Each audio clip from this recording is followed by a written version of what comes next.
Hey there, I'm Adrienne. Welcome back to Better Days Start Today.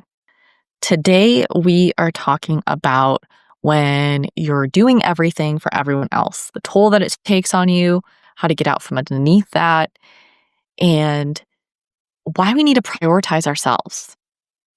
So, I've been seeing this trend in women that I know. And I mean, it's a trend that's been going on, for ages and ages, of course, but just in my circle, I've been seeing it where you've got the really strong, capable, accomplished women that are carrying the weight of everything for everybody.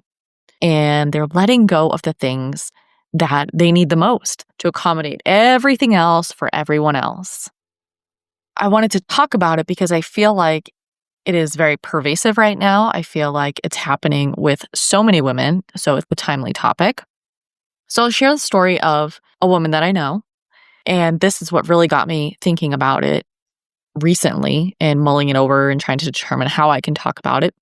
She's in a leadership role for the last month and a half. She's been working over 80 hours a week. She's been doing her job. She's been filling in the gaps for other people's job. Plus, she has home responsibilities. She's got kids, parenting duties, what it takes to run a house. And she was also training for a very long hike, an adventure of a lifetime. And she was feeling very stressed about her house being messy, stressed about not getting support, feeling like she's at the breaking point, can't keep carrying this, can't keep doing this. And as we're talking about this, her instinct, rather than shifting the load to somebody else or exploring different types of solutions, her instinct was to cancel the one thing that was just for her.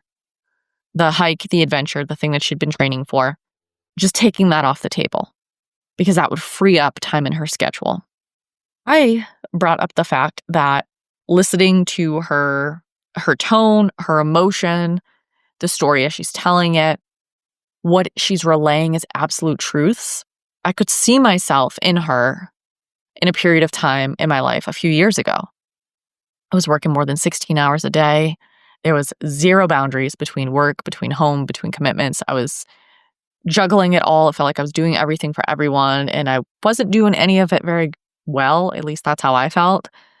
And as I was getting busier and there were more demands on me and on my time, I started cutting the stuff that grounds me, that calms me, that makes me me, that helps me show up best in the world. So I wasn't working out as much. I wasn't journaling.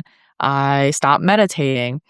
A thing that also helps me, Legos, painting by number. Just stop doing all of these things. Didn't have even a 10-minute pocket in the day to do one of the things that lit me up. And so as this was happening, I was becoming super reactive. I was becoming resentful. I was emotionally depleted. I was physically depleted. I wasn't sleeping well. Like one problem compounding on top of the other. I was burning out fast.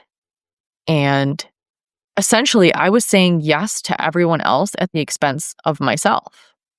A yes to them was a no to me. And there's a lot of things that cause this, right? We have limiting beliefs. We have things that we're taught that are ingrained as truths, right? Women are strong, they're accommodating, they're selfless.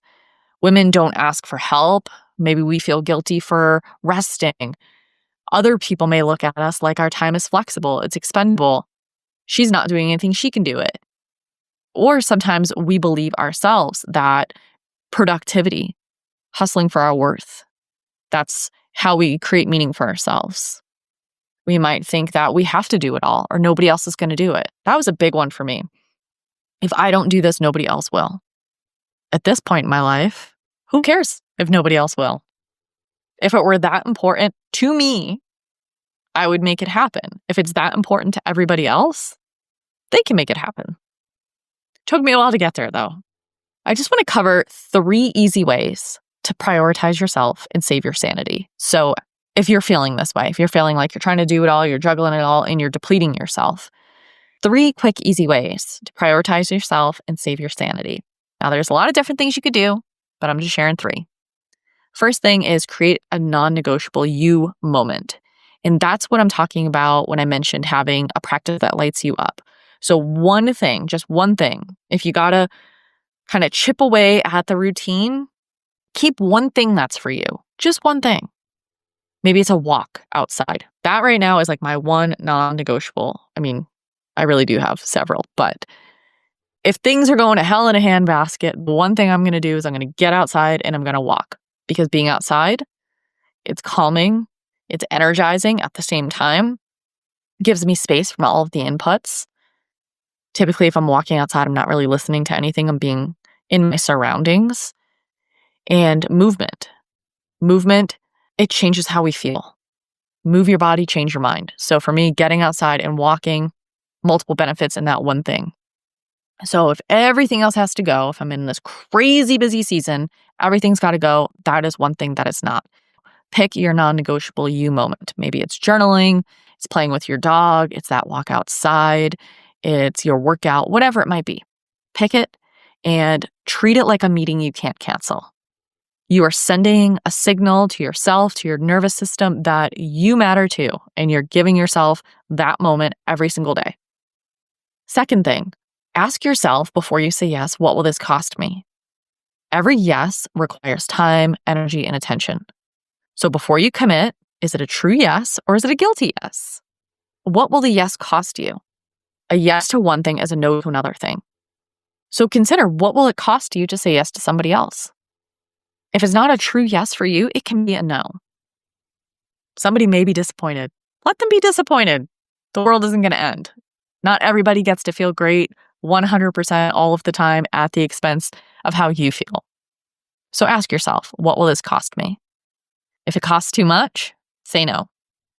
Third thing, get creative with solutions. So if you are finding yourself under this mountain of to-dos and everything's piling on and you're being pulled in a million different directions, don't default to cutting the thing that's good for you, the thing that's a yes for you.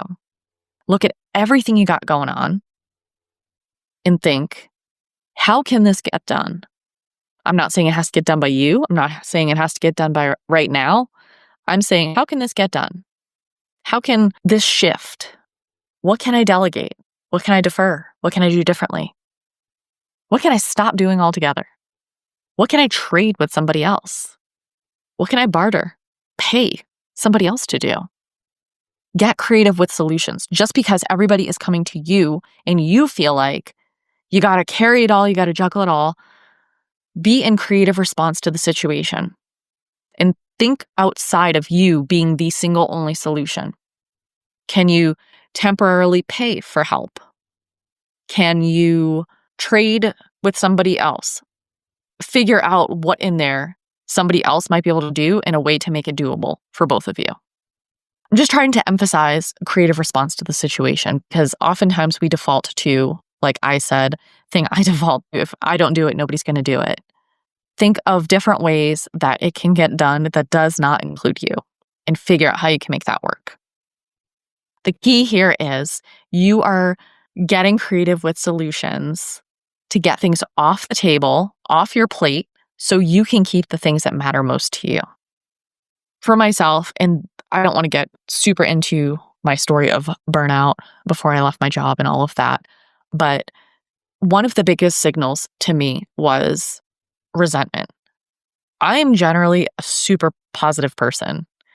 I tend to find the silver lining, and I don't mean like in a toxic positivity way, but I am somebody that very much chooses how I want to feel about something.